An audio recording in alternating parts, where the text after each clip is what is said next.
o'quvchilarimizni kuzatishda davom etamiz esa ajoyib metodlarni ta'limga kiritishda davom etamiz. Bugun Chinoz tumaniga qarashli 5-umum ta'lim maktabida Zulfiya xonim izdoshlari deb nomlangan ajoyib musobaqa tashkil etganmiz. Bugun Chinoz tumanidagi 5-maktab va 42-maktab orasida o'zaro musobaqa bo'lib o'tadi.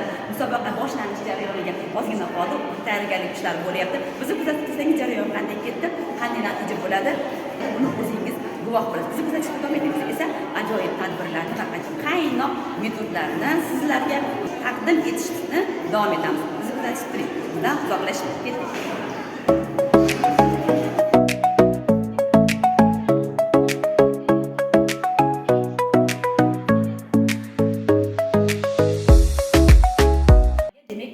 Xabaringiz borki, go'zal bahor tashrif buyurildi.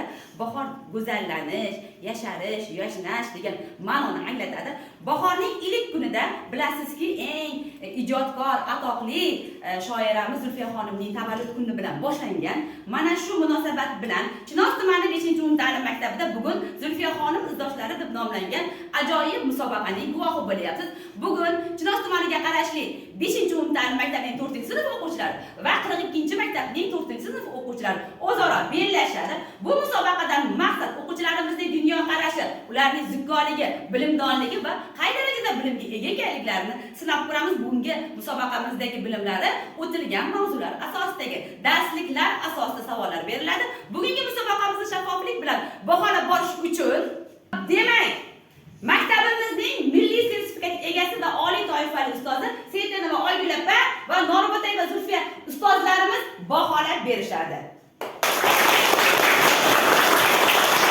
Yaxshi, bugungi musobaqamizni ochiq deb e'lon qilamiz va birinchi savolga o'tamiz. Diqqatingizni qaratasiz, ustozlarimiz tomonidan savollar beriladi. Hamma qizlarimizga omad tilayman. Mana shu ikkala guruhga ham omad tilayman. Xo'p, birinchi savolimiz o'qish savodxonligi, 4-sinfning o'qish savodxonligi darsligidan beriladi. Ya'ni o'zlaringiz o'tirgan qushlar qanday illarda yashaydi degan matndan nima uchun qushlar har xil illarda yashaydi deb o'ylaysiz? Mana shu savolga to'liq ma'lumot bering.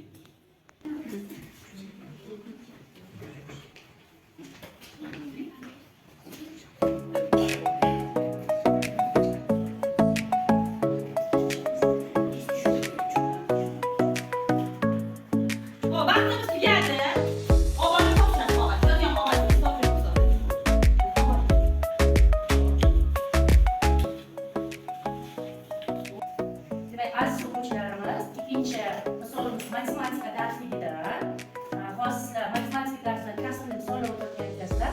Shuning uchun misol, bitta misol va bitta tenglama shu kasrlardan iborat misol va tenglamalar beramiz.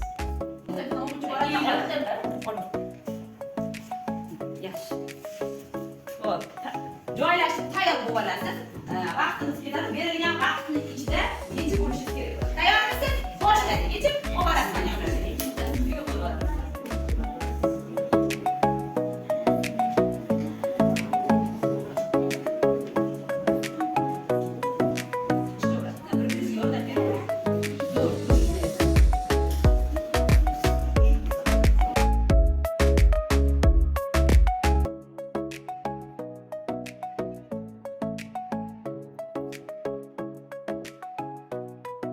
Birinchi shart bo'yicha qizlarimiz javoblarini oldik. Demak, qushlar nima uchun har xil illarda yashaydi? Ular ikkala guruhimiz ham to'liq javob berishgan. Chunki qushlar o'ziga xos qulay illarda, o'zlari uchun qulay bo'lgan illarda tanlab yashashadi deb yozishgan va to'liq ma'lumotlarni yozishgan. Qadrdon, chumchuq va qushlar haqida ham to'liq yozgan.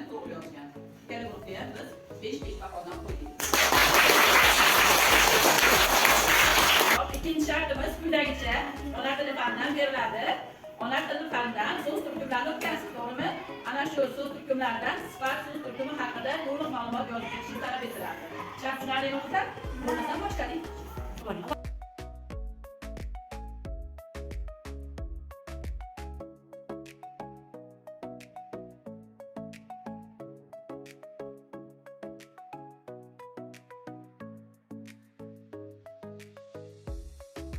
Demak, matematika savolimiz ikkita misoldan iborat edi. Birinchisi misol edi. Misolimizda 5-maktab ham, 42-maktab ham to'g'ri javob bergan uchun ikkala maktabga 5 ballab qo'ydik. Barakalla. Ikkinchisi tenglama edi. Bu yerda 5-maktabimiz to'g'ri yechdi, tenglamani 5 ball oldi. 42-maktabimizda ozgina xatosi bor edi. Bu maktabga 4 ball qo'ydik. Umumiyimiz 5-maktabda 10 ball, 40-maktabda 9 ball.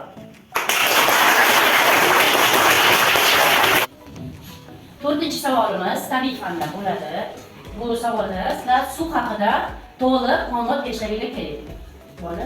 Xo'sh, oxirgi savolimiz mantiqiy savol bo'ladi.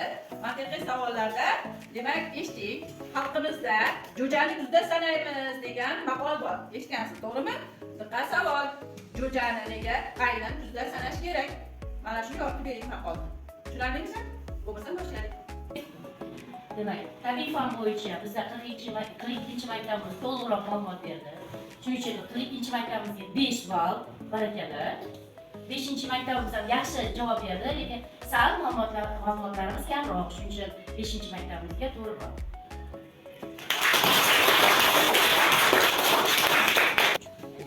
Mantiqiy savollarimiz bo'yicha javoblarni oldik. Bu savollarga, ya'ni 5-maktab o'quvchilari to'g'ri javob berishgan. Shuning uchun ularga 5 ball berdik. 2-maktab o'quvchilari ham juda to'g'ri yaxshi javob berishgan. Birozgina sal uzoqlashganligi uchun ularga 4 ballni berdik.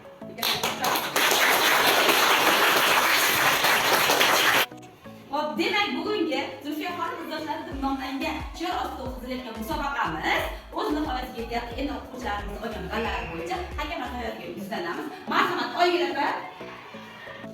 Bugungi musobaqamiz bo'yicha 5-maktabimiz 24 ball, 42-maktabimiz esa 23 ball qo'lga kiritildi. Barakalla.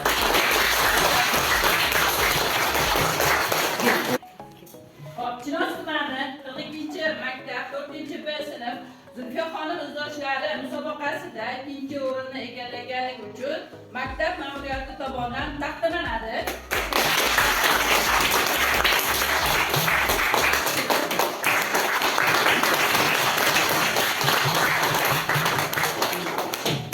Chinoz tumani 5-maktab 4-G sinf Zulfiya xonim izdoshlari musobaqasida 1-o'rinni egallaganligi uchun maktab ma'muriyati tomonidan taqdirlanadi.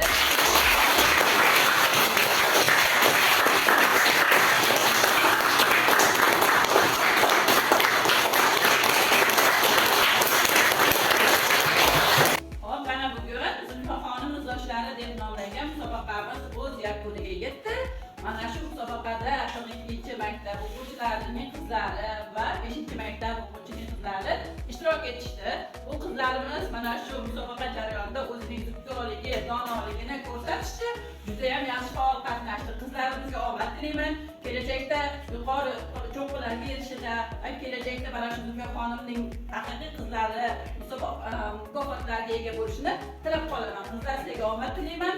Yana bir bor sizlarga ham bayramingiz muborak bo'lsin.